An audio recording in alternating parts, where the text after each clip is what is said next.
మహబాద్ జిల్లాలోనే మహబాద్ పట్టణంలో షికార్ఖానగడ్డలో ముత్యాలమ్మ గుడి సమీపంలో ఉన్నటువంటి ఒక ఇంటి సుమారు వరుసగా 9 ఇళ్లలో మాత్రం దొంగతనం చేశారని తెలిసింది. దొంగలు పడి నానా బీభత్సం సృష్టించారు. ప్రస్తుతం మనం ఎక్కడైతే దొంగలు పడిన ఇల్లు ప్రస్తుతం ఉన్నాయి వరుసగా మనం ఇక్కడ చూసుకోవచ్చు వీడియోస్లో. ఇటు వరుసగా 9 ఇళ్ళు ఉన్నాయి. 9 ఇళ్లలో సుమారు 5 ఇళ్లలో దొంగతనం గత రాత్రి దొంగతనానికి పాల్పడని తెలుస్తుంది. మనం విజువల్స్ చూసుకోవచ్చు. దొంగలు గత రాత్రి ఉన్న కుటుంబ సభ్యులు వీళ్ళు సంబంధించినటువంటి అయితే దేవునికి అన్నారం షరీఫ్కి వెళ్ళి అక్కడ మొక్కులు చెల్లించుకొని పోయిన క్రమంలో కుటుంబ సభ్యులంతా కలిసి వెళ్ళారు. వెళ్ళిన సందర్భంలో గత రాత్రి పూట 2 నుంచి 2:30 ప్రాంతాల్లో కుక్కలు బాగా అరిచాయి అని చెప్పేసి చుట్టుపక్కల స్థానికులు వాళ్ళు చెప్తున్నారు. మన విజువల్స్ మొత్తం ప్రత్యక్షంగా చూడవచ్చు.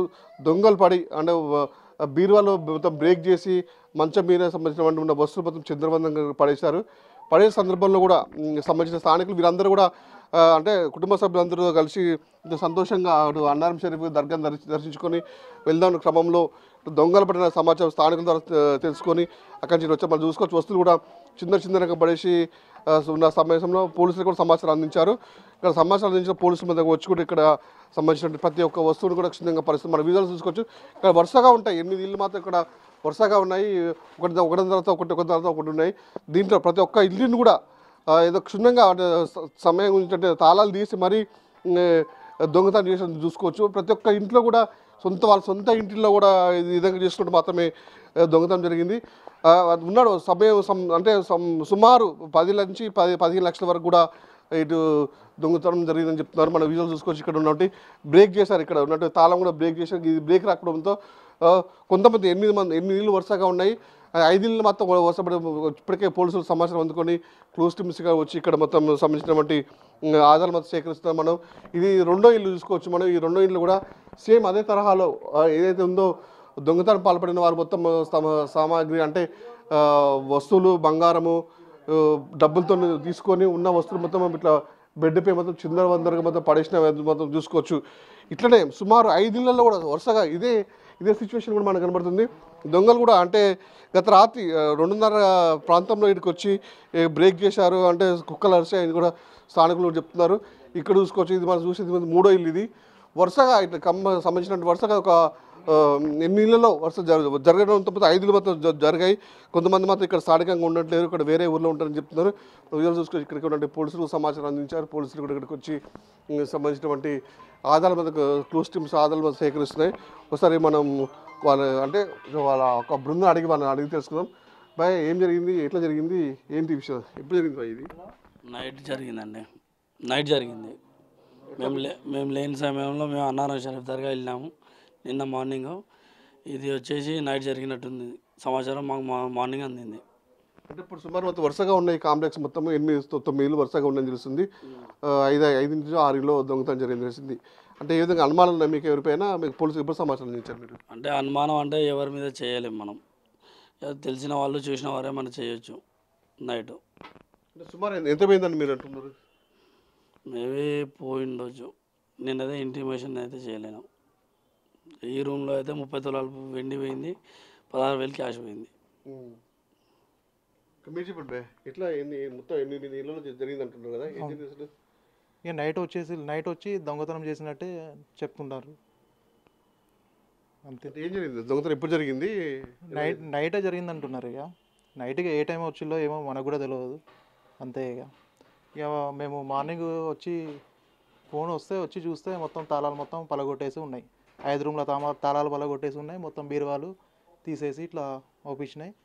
ఇక ఏమంటే పోలీస్ వాళ్ళకి ఇన్ఫర్మేషన్ ఇస్తే వాళ్ళు వచ్చేసి సార్ వచ్చి ఎంక్వైరీ చేస్తున్నారు. మన విజువల్స్ చూసుకోవచ్చు. అంటే ప్రతి ఒక్క దాన్ని కూడా క్షుణ్ణంగా క్లూస్ టీమ్స్ వచ్చి మొత్తం జాగ్రత్తగా పరిశీలిస్తున్నాయి. వాళ్ళకి ఆధారాలు దొరుకుతాయని చెప్పేసి కూడా మొత్తానికి సమాచారం అందుకున్న పోలీసులు వెంటనే సంఘటన స్థానాలకు వచ్చేసి ఇక్కడ ప్రతి ఒక్కరు కూడా క్షుణ్ణంగా పరిశీలిస్తున్నారు. అయితే మనతో మాట్లాడడానికి ఇంకా వాళ్ళకి సంబంధించిన బాధితులు నన్ను వాళ్ళు అడిగి తెలుసుకుందాం. ఏ విధంగా జరిగింది, ఎప్పుడు జరిగింది? ఇది నైట్ 12:30 టైంలో బాగా కుక్కలు అరిచినాయట. పక్కన వాళ్ళు అందరు చూసిరట 12:30కు. ఇటు కుక్కలు ఉంటాయి, ఇటు కూడా దారి ఉన్నది. ఇటు కాకుండా ఇది రోడ్డు అయినా కంచి కూడా చాలా పార్కులు పబ్లిక్ వస్తూ ఉంటారు, పోతూ ఉంటారు. బాగా రెస్ట్ ప్రాంతమే. వీళ్ళు లేని సమయం చూసి నైట్ 12:30 వరకు కుక్కలు బాగా ఒరినాయట. పక్కన వాళ్ళు లేద్దాం వాళ్ళు అనుకున్నారట, కానీ వాళ్ళు భయపడి లేవలేట. ఇంతలోనే తెల్లారి ఆంటీ వాళ్ళు ఎందుకో అంతా క్లీన్ చేపిస్తుంటే తాళాలు పడి ఉన్నాయట. చూపిస్తే ఇల్లు డోర్ తీసుకుంటే ఫలానా ఫోన్ చేస్తే ఎమ్మటే నాకు ఫోన్ చేశారు. ఫోన్ చేయగానే రాండి అంటేసరికి నేను ఎప్పుడు రాగానే ఎమ్మటే 100 ఫోన్ చేసిన ఎమ్మటే రెస్పాన్స్ అయ్యారు.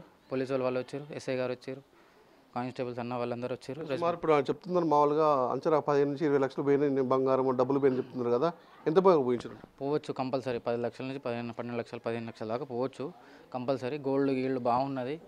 ఈ రూమ్లో అయితే చాలా పోయింది. మా మామయ్య హైదరాబాద్లో ఉన్నారు, వస్తున్నారు. వాళ్ళు అయితే కంపల్సరీ ఇంకా ఆయన ఏం చెప్తలేడు, భయపడతాడు. ఆయన అయితే ఇంకా ఏడుతాడు బాగా, చాలా బాధలు ఉన్నాడు పాపం. అసలు ఎప్పుడు పోరు వాళ్ళు, దేవుడి దగ్గర పోయిన పొద్దున్న మార్నింగ్, మళ్ళీ నైట్ వరకు ఇదైంది. పొద్దున్న ఈవినింగ్ పాపం వండుకోకుండా తినకుండా అందరు ఆటోమేటిక్గా తల్లి బాధపడకుండా వచ్చేసారు. మొత్తానికైతే అయితే వీళ్ళందరూ కూడా అన్నారం షరీఫ్కి వెళ్ళి అక్కడ దర్శనం చేసుకొని వస్తున్న నేపథ్యంలో మొత్తం ఇక్కడ ఉన్నటువంటి దొంగలు బీభత్సం చేసి ఇక్కడ ఉన్నటువంటి సుమారు 20 నుంచి 20 లక్షలు పోయిన మొత్తం ఇక్కడ సంబంధించిన బాధలు చెప్తున్నారు. అదే ఈ మధ్యకాలంలో మొబైల్ పట్టణంలో తరచూ ఎక్కడ చూసినా కూడా బైక్ దొంగతనాలు అంటే ఒక వినూత్న జరుగుతున్న నేపథ్యంలో పోలీసులు కూడా అంటే సంబంధించినటువంటి కేసు నమోదు చేసి వాళ్ళు విచారణ చేపిస్తున్నప్పుడు కూడా ఈ తరచూ దొంగతనం మాత్రం మహబాద్ పట్టణ వాసు మొత్తం చాలా భయభ్రాంతికి గురి చేస్తున్నారు. అంటే ఇప్పుడు ఏం జరుగుతుందని చెప్పేసి కూడా వాళ్ళు బాగా అంటే భయపడుతున్న పరిస్థితి ఉంది. మరికొద్ది అంటే పోలీసులు కూడా సంబంధించినటువంటి ఏదైతే నిఘా పెట్టి గట్టిగా సంబంధించినటువంటి దొంగలు పట్టుకోవాలని చెప్పేసి కూడా అక్కడ అంటే సంబంధించిన బాధ్యత కొడుతున్నారు. మనతో మాట్లాడడానికి ఇక్కడ కొంతమంది మహిళలు కూడా ఉన్నారు, అడిగి తెలుసుకుందాం. అమ్మ ఏం జరిగిందమ్మా, ఏం జరిగింది? దొంగలు పడ్డారు ఎప్పుడమ్మా? నైట్ మేము దేవుని దగ్గర పోయినాం, అన్నారం పోతే దొంగలు పడ్డారు. అంటే ఏమైనా పోయినాయి, ఏమన్నా వస్తువులు పోయినాయి, బంగారం డబ్బులు అన్నీ పోయినాయి, అన్నీ పోయినాయి. కంప్లీట్ ఇచ్చిందా? ఏమో మా పిల్లలకి ఎరక, అంతా ఎంత పోయినాయి? మా పిల్లలకి ఎరక, ఎవరి రూమో వాళ్ళకి ఎరక. మొత్తం ఎన్ని రూములు ఉన్నాయి? 8 ఉన్నాయి. అక్కడి నుంచి ఇక్కడికి అన్ని చదివిండ్రు. మరి ఎండ్లు ఎన్ని పోయినాయో ఏమో వాళ్ళకి ఎరక. వాళ్ళు లేరు, కొంతమంది లేరు, ఆయన రాలే ఇంకా ఆ కడిళ్ళు ఆయన వస్తే తెలుస్తుంది. సుమారు మొత్తానికైతే ఇక్కడికి వరుసగా 9 ఇళ్ళు ఉంటాయి. 5 ఇళ్లలో దొంగలు పడి దొరికింది మొత్తం దోచుకుని వెళ్ళిపోయారు. సంబంధించి గత రాత్రి అంటే వీళ్ళు అన్నారమైన దేవుని దగ్గర పోయి దర్శనం చేసుకునే సమయంలో వీళ్ళకి సమాచారం స్థానికులు మాత్రం సమాచారం ఇచ్చారు, ఇంట్లో దొంగలు పడి అని చెప్పేసి వాళ్ళకి వచ్చి ఇక్కడికి పోలీసులకి సమాచారం ఇచ్చారు. పోలీసులు వచ్చి ఇక్కడ ప్రతిదీ కూడా కూస్టీం ద్వారా కూడా విచారణ దర్యాప్తు చేస్తున్నారు. ఇప్పటికైనా పోలీసులు గట్ట నిఘా మొత్తం ఏర్పాటు చేసి దొంగలు పట్టుకోవాలని చెప్పేసి మాత్రం ఇక్కడ ప్రజలు మొత్తం కోరుతున్నారు. ఇది ఇక్కడ పరిస్థితి. వీరంతో మంది బిగ్ టీవీ, మహబూబాబాద్.